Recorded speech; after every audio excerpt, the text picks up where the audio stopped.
오늘 우리가 함께 살펴본 말씀은 마가복음 10장 1절부터 12절의 말씀인데요. 우리 교독하시고 마지막 절은 함께 보도록 하겠습니다. 마가복음 10장 1절부터 12절입니다. 예수께서 거기서 떠나 유대 지경과 요단강 건너편으로 가시니 무리가 다시 모여들거늘 예수께서 다시 전례대로 가르치시더니 예수께 나와 그를 시험하여 묻되 사람이 아내를 버리는 것이 옳으니까 대답하여 이르시되 모세가 어떻게 너희에게 명하였느냐 이르되 모세는 이혼 증서를 써주어 버리기를 허락하였나이다. 예수께서 그들에게 이르시되 너희 마음이 완악함으로 말미암아 이 명령을 기록하였거니와 이러므로 사람이 그 부모를 떠나서 그 둘이 한 몸이 될지니라. 이러한즉 이제 둘이 아니요 한 몸이니 그러므로 하나님이 짝지어 주신 것을 사람이 나누지 못할지니라 하시더라. 집에서 제자들이 다시 이를 물으니 이르시되 누구든지 그 아내를 버리고 다른 데 장가드는 자는 본처에게 간음을 행하며 다같이 또 아내가 남편을 버리고 다른 데로 시집가면 간음을 행함이니라. 아멘. 통념이라는 말이 있습니다. 통념이란 말, 우리가 일반적으로 사회에서 통하는 어떤 개념들을 뜻하죠. 근데 이 통념이라는 말이 이렇게 참 무서운 게 뭐냐면 이렇게 모두가 공감한다라는 그 말 속에 사실 이렇게 함정이라는 게 있습니다. 모두가 공감하고 모두에게 통한다라는 거에서 그게 다 옳은 게 아니기 때문입니다. 모두가 공감한다는 것이 중요한 게 아니라 진짜 중요한 건 뭘 공감하고 있느냐, 뭐가 통하고 있느냐, 그 내용이 더 중요하겠죠. 예수님 시대에도 사실은 이런 여러 가지 통념들 같은 게 있었습니다. 사회적으로 용인하는 것들, 그리고 이렇게 하면 안 된다는 것들. 근데 문제는 그 통념이라는 것이 뭐와 부딪히냐면 예수님과 부딪힌다는 겁니다. 그러니까 다수가 중요하게 여기고 다수가 공감해도 그게 예수와 부딪히면 그 통념이 틀린 겁니다. 요 개념이 여러분 이해가 되십니까? 그래서 신앙에 있어서 중요한 건 뭐냐면 다수가 중요한 게 아닙니다. 방향이 중요합니다. 누구를 향하고 있느냐? 누구와 부딪히지 않느냐, 이게 중요한 겁니다. 오늘 본문이 그걸 말합니다. 사람들은 이제 통념이라는 개념으로 이혼이라는 것을 바라보고 있어요. 그런데 사실 주님은 이제 그것보다도 뭘 건드리시냐면 본질을 더 건드리십니다. 그 사람들이 바라보는 관점, 방향성이 완전히 예수님과 다르다는 거예요. 지금 그 부분을 주님이 우리에게 말씀하시는 겁니다. 오늘 본문 1절에 보면 예수께서 거기서 떠나 유대 지경과 요단강 건너편으로 가시니 라고 말합니다. 한마디로 지금 예수님께서 갈릴리 사역을 이제 마무리하시고 예루살렘으로 입성하러 가시는데 그 가운데에 이게 요단 동편 쪽에 있던 베레아 지역에서 약 6개월 정도를 머무시고 나서 이제 예루살렘에 입성해요. 호산나 호산나 입성하는 종료주일로 이어지게 되는 겁니다. 지금 그때를 말하는 거예요. 그러니까 예수님께서 유대 지경으로 이동하시자 이제 어떤 일이 벌어지냐면 다시 무리가 예수님께로 모여드는 겁니다. 그리고 예수님께서는 그 가운데에 오늘 본문에 보면 전례대로 가르치기를 시작했다라고 말합니다. 저는 이 부분이 먼저 우리에게 좀 도전이 되지 않나 싶습니다. 왜냐하면 예수님께서 지금 유대 베레아 지역에서 6개월 정도 머무시고 그 다음에 예루살렘을 향한다는 겁니다. 왜 예루살렘으로 향합니까? 십자가를 지기 위해서 가시는 겁니다. 그래서 여러분 오늘 본문 이전에 앞선 9장 20절에 가보면 30절 이하에 가보면 예수님께서 두 번째 십자가 순환에 대한 이야기를 하십니다. 그리고 이제 오늘 본문 10장 이제 후반절에 가보면 마지막으로 예수님 십자가 사건에 대한 또 마지막 순환에 대한 이야기를 하신다는 거예요. 한마디로 지금 예수님께서는 십자가를 눈앞에 두고 계시는 겁니다. 십자가 사역을 눈앞에 두고 계시는 거예요. 어떻게 보면 십자가 사건도 주님께는 부담스러운 사건임에도 분명합니다. 그런데 예수님이 지금 어떻게 하시냐면 전례대로 가르치셨다라는 겁니다. 이 전례대로라는 말이 뭐냐면 과거의 무리들을 가르치셨던 것처럼 변함없이 열정적으로 능숙하게 계속 가르치다라는 뜻이 있습니다. 그러니까 쉽게 말하면 주님은 십자가의 길을 가시면서 묵묵히 지금 뭐예요? 주님이 하실 일을 묵묵히 그 사명을 감당하신다라는 겁니다. 저는 이 부분이 먼저는 도전이 됩니다. 회개도 됩니다. 왜냐하면 참 어려워요. 묵묵히 또 주변의 상황, 환경, 나에게 주어진 일들과 상관없이 그 길을 멈추지 않고 간다는 게 여러분 우리에게 참 쉽지 않습니다. 어떠십니까? 이렇게 목회를 하다 보면 저도 마찬가지입니다. 늘 상황과 환경이 요동칩니다. 우리가 걸어가야 될 그 길을 그냥 두질 않는다는 겁니다. 그럴 때가 많아요. 그러니까 묵묵히 그 길을 간다는 건 참 귀하다는 것을 깨닫습니다. 그러니까 예수님이 먼저 우리에게 말씀해 주시는 거예요. 우리가 걸어가야 될 길이 있어요. 우리 모두가 가야 될 길이 있다라는 겁니다. 그 가운데 우리에게 맡겨주신 사명이 있다는 겁니다. 예수님 전례대로 그 일을 감당하신 것처럼 우리 또한 그 길을 먼저 걸어가기를 원하시는 주님의 마음이 여기에 있다라는 거예요. 자, 그런데 그렇게 예수님께서 전례대로 가르치시는데 바리새인들이 예수님께 나아옵니다. 그러면서 사람이 아내를 버리는 것이 옳습니까? 라고 굉장히 여러분 공격적이죠. 버린다. 그죠? 이게 되게 웃겨요. 한마디로 이혼에 대한 이야기를 말씀하시는 겁니다. 그런데 2절을 보니까 이 질문을 하는 그들의 목적이 뭐예요? 그를 뭐라고 나옵니까? 시험하여. 한마디로 예수님을 시험하기 위해서 이런 질문을 한다는 겁니다. 자, 여러분 이혼의 문제는 신명기 24장 1절 말씀 때문에 이렇게 가지고 와요. 신명기 24장 1절에 가보면 사람이 아내를 맞이하여 데려온 후에 그에게 수치되는 일이 있음을 발견하고 그를 기뻐하지 아니하면 이혼 증서를 써서 그의 손에 주고 그를 자기 집에서 내보낼 것이다 라고 말을 해요. 여기 보면 이 수치되는 일이라는 표현이 나옵니다. 당시에 이제 바리새인들 중에는 샴마이 학파와 힐렐 학파라는 두 학파가 나누어집니다. 그래서 이 샴마이 학파는 수치되는 일을 도덕적으로 수치스러운 것, 이 당시에는 그걸 뭘로 보냐면 간통이라는 것으로 봅니다. 그리고 아내가 지켜야 할 법을 어긴 것을 가지고 수치스러운 일이라고 그들은 봤습니다.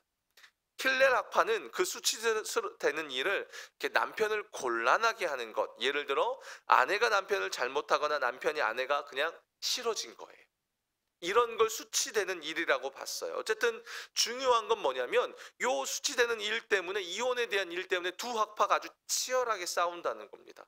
거기에 어떤 문제까지 걸려 있냐면 정치적인 문제까지 있어요. 세례 요한이 여러분 죽게 된 가장 중요한 요인이 뭡니까? 바로 헤롯 안디바가 이혼하고 그 헤로디아와 부정한 결혼을 하게 됩니다. 그걸 세례 요한이 반대하다가 참수를 당하는 겁니다. 그러니까 어떤 거냐면 지금 상황이 율법적으로, 사회적으로 이 이혼이란 문제가 굉장한 큰 이슈가 되었다는 겁니다. 그리고 그게 그 당시에는 이 모세 율법을 가지고 와서 쉽게 이혼할 수 있는 것처럼 시대적으로 통념으로 여겨졌다라는 겁니다. 중요한 건 뭐냐면 이 바리새인들이 이 문제를 가지고 와서 예수님께 시험하는 거예요. 어떻게든 예수님이 곤란에 빠지도록 사회적 통념을 가지고 와서 이야기하는 겁니다. 우리 사회적 통념을 가지고 와서 이야기하면 얘기하기가 쉽지 않아요. 그렇죠? 문제는 제자들도 이 부분에 대해서 영향을 받고 있다는 겁니다. 중요한 건 예수님께서 그들의 바리새인들의 질문에 어떻게 반응하는지 아십니까? 의도가 불순하니까요. 예수님이 질문에 답을 안 하십니다.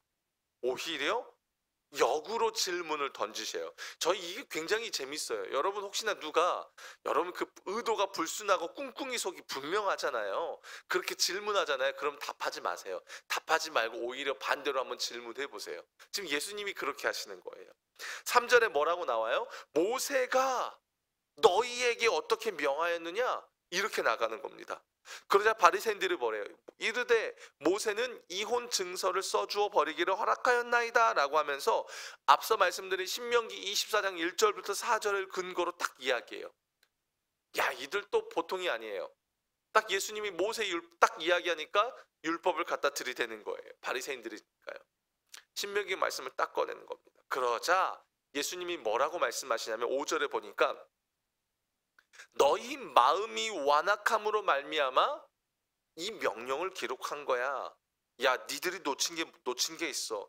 모세가 그 율법을 준 의도가 뭔지 아냐? 라는 겁니다. 모세가 이렇게 이혼 증서를 써주라고 했던 이유는 남편이요, 주관적 견해로 함부로 아내를 내어버리는 것을 방지하기 위해서, 동시에 이혼의 공식적 표명이 되는 증서를 써줘서요, 이혼을 입증하게 함으로써 그 당시 이혼당한 여자들로 하여금 재혼이 가능하도록 하기 위해서 모세는 이렇게 율법으로 이렇게 이야기를 한 겁니다. 만약에 이혼 증서를 써주지 않은 상태에서 이혼당한 여자가 다시 재혼했을 경우에 전 남편이 그 이혼에 대한 걸 가지고 문제를 제기하면 이 여자는 어떤 게 걸리냐면요, 간음한 여자가 됩니다. 그러면 이 여자는 돌에 맞아 죽게 되는 겁니다. 사형에 처하게 되는 겁니다. 그러니까 모세는 이 부분을 방지하기 위해서 너희가 만약에 이혼을 할 경우에는 이혼 증서를 써줘. 그래서 그 여자가 합법적으로 다른 사람을 만나서 재혼할 수 있도록 해줘 라는 목적으로 써준 거예요. 이렇게 한 이유가 뭐냐면 인간의 완악함이에요. 어떻게든 이혼을 이렇게 해야지 여러분 이혼이라는 것을 최소한으로 줄일 수 있고, 당시의 사회적 약자였던 여자들, 특별히 여자들이 그 당시에는 남자의 소유물이었었어요. 그러니까 그들을 보호하기 위한 목적으로 모세는 율법을 쓴 겁니다. 어떻게 보면요, 사회적 통념으로 볼 때는 이 모세 율법도요, 그 당시에 굉장히 파격적이었습니다. 왜요? 그 당시 소유물이었잖아요. 여자는 보호할 필요가 없단 말이에요. 근데 하나님의 율법이 모세가 또 이걸 이야기하고 있었다라는 겁니다. 그 당시는 힘의 논리였기 때문이에요. 근데 바리새인들이 이걸 놓친 거예요. 그래서 예수님이 이들에게 뭐라고 말하냐면 너희가 마음에 완악하다라는 겁니다. 너희의 완악함으로 말미암아, 너희가 완악해, 너희의 완악함이 있어, 그래서 모세는 이렇게 이야기한 거야 라는 거예요. 제가 앞서 서두에 통념이라는 것이 참 무섭다라고 이야기를 한 게 바로 이겁니다. 사회적 통념, 사회적 다수가 인정하면 되는 거잖아. 근데 문제는 그 다수에 있는 겁니다. 우리는 다수라는 걸로 밀어붙이잖아요. 이게 사회적 분위기가 이런데요, 목사님. 뭐 세상이 다 이런 건데요, 뭐 문화예요, 이렇게 이야기하잖아요. 그런데 문제는 그 수가 중요한 게 아니라 그 중요한 건 그 가운데에 하나님의 마음과 의도가 없다면요, 그 다수가 주장하는 건 완악한 거예요. 하나님의 의도와 하나님의 마음이 없으면 다수가 주장하는 건 완악한 거예요. 교회도 마찬가지입니다. 오늘 본문은요, 여러분, 그냥 이혼이라는 걸 하나의 예로 들었어요. 근데 이 개념은 똑같습니다. 우리가 다수가 중요한 게 아닙니다. 만장일치가 됐다, 이게 중요한 게 아니에요. 만장일치, 자, 만장일치니까 이렇게 가요. 아니요, 그게 중요한 게 아니에요. 그 내용의 의도와 방향성이 하나님 쪽을 향하고 있느냐, 거기에 하나님의 마음이 담겨져 있느냐, 이게 중요하다는 겁니다. 결국 이들이, 바리새인들이 놓친 게 뭡니까? 사회적 통념. 결국 그 가운데 뭐예요? 자기의 의로움이 나타나는 겁니다. 정작 모세가 말하는 그 의도를 놓치고 하나님의 마음을 놓치는 겁니다. 그러니까 예수님이 그들을 향해서 너희가 악해라는 겁니다. 여러분, 다수라는 개념으로 절대 가시면 안 됩니다. 통념이라는 것으로 쉽게 판단하고 가면 안 돼요.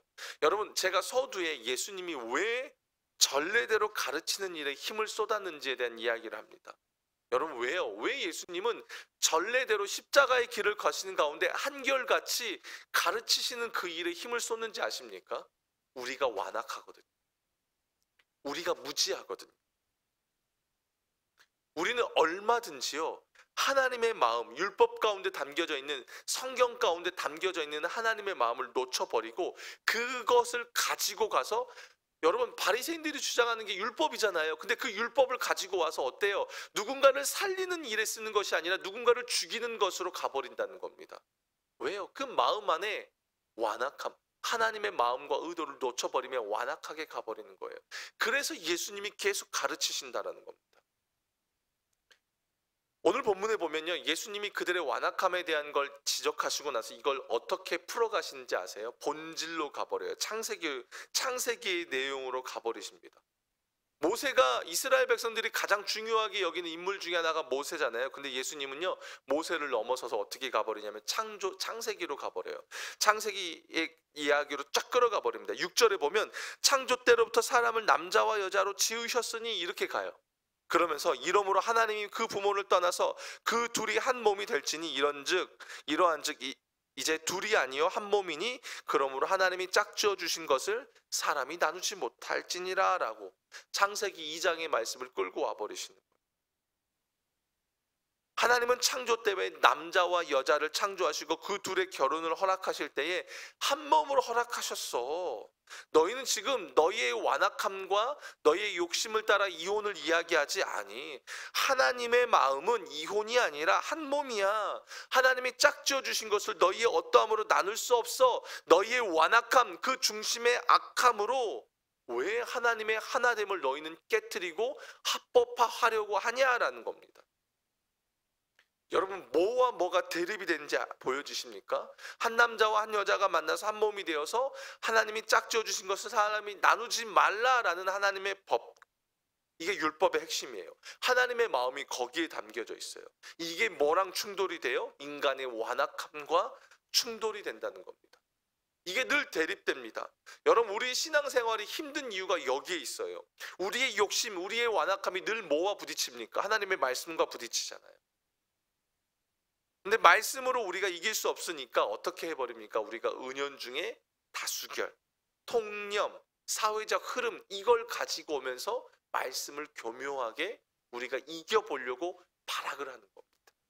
그럴싸하게 포장하는 겁니다. 이게 우리의 죄성이에요. 바리새인들의 모습이요, 여러분, 우리의 모습이에요. 얼마든지 우리는 이렇게 완악하게 갈 수 있단 말이에요. 우리는 상황에 얼마나 빠르게 반응합니까? 이걸요 상황윤리라고 합니다. 저의 상황이 이래요. 저의 형편이 이래요. 그러면서 말씀을 포기해 버립니다. 상황이 더 중요한 것처럼. 근데 이게 계속 흘러가 버리면요, 하나님의 말씀과 반대되는 그 상황이요, 하나의 통념이 돼 버려요, 내 안에. 그래서 더 바리새인들처럼 완악하게 흘러가 버린다는 겁니다. 저는 이걸 보고 있으면 어떤 생각이 드냐면, 그냥 참 완악함이라는 게 무섭다라는 생각을 합니다. 우리의 이 죄된 본성이 정말 무섭다라는 거예요. 그냥 이혼을 예로 들었을 뿐이에요. 수많은 일들은 우리 가운데 많은 그 예시들이 있어요. 우리는 바리새인들처럼 얼마든지 우리를 위해 하나님의 말씀을 이렇게 왜곡시킬 수도 있다라는 겁니다. 바꿔버릴 수도 있어요. 율법의 내용들을, 약한 자들을 위해서 주신 율법의 내용들을 바꿀 수도 있어요. 다수라는 것을 우리의 이익을 위해, 편안함을 위해서 그렇게 갈 수 있다라는 겁니다. 이게 명목이 되고 이게 명분이 될 수도 있다라는 거예요. 멋지죠. 근데 우리는 너무 완악해요. 이걸 놓쳐버립니다. 특별히 내 유익과 편안함, 내 만족과 유익을 구하는 일에 있어서 우리는요 완악해질 수 있어요. 정말이. 보세요. 이혼 증서에 규정이 없으면 어떻게 될까요? 우리가 악하잖아요. 그죠? 본질상 죄인이란 말이에요. 그러니까 얼마든지 쉽게 이혼을 할 수 있어요. 하나님이 남자와 여자를 창조하시고 결혼을 허락하실 때는요, 그 부르심 속에는, 결혼은 하나님의 부르심이거든요. 그 속에는 하나님을 온전히, 삼위 하나님을 온전히 알아갈 수 있도록 1+1이 2가 아니라 하나가 되게 하신 거거든요. 근데 그 하나님의 의도와 목적은 싹 사라지고 내 욕심, 나 불편해, 내가 싫어, 나의 완악함 때문에 하나님의 의도를 버려버리는, 오늘날 사회가 그렇잖아요. 너무 쉬운 걸로 돼버렸습니다. 물론 여러 이유가 있죠. 각 가정 안에 진짜 꼭 이혼을 해야만 되는 상황들도 있어요. 근데 그것을 말하는 것이 아니라 완악함으로 인한 사회적 통념이 이제는 그냥 나랑 달라, 내 욕심과 맞지 않아, 이렇게 흘러가 버리더라는 겁니다. 그래서 예수님이 말씀하시는 거예요. 원론을 이야기하는 거예요. 하나님이 처음에 결혼을 허락하셨을 때에 하나님의 마음을 예수님이 딱 가지고 와서 이야기해 버리는 겁니다. 어떻게 보면요, 모세가 말한 증서는 이렇게 최선의 규범을 벌일 때 최악이 나타나지 않게 하기 위한 조치였습니다. 근데 바리새인들이 그 완악함으로 그 마음을 바꿔버린 거예요. 율법의 내용을 바꿔버리는 겁니다. 오늘 말씀을 보면서 그런 마음이 듭니다. 예수를 놓치면 여러분 우리는 완악해집니다. 명심하셔야 합니다. 하나님이 주신 차선조차도 악으로 바꿔버릴 수도 있는 존재가 우리예요. 이게 우리예요. 저는 오늘 말씀을 보면서 왜 우리가 주님과 동행하고 십자가 복음 앞에 서 있도록 매일매일 우리가 하나님 앞에 우리 몸을 쳐서 복종시키지 않으면, 묵상하지 않으면 얼마든지 이렇게 갈 수 있습니다.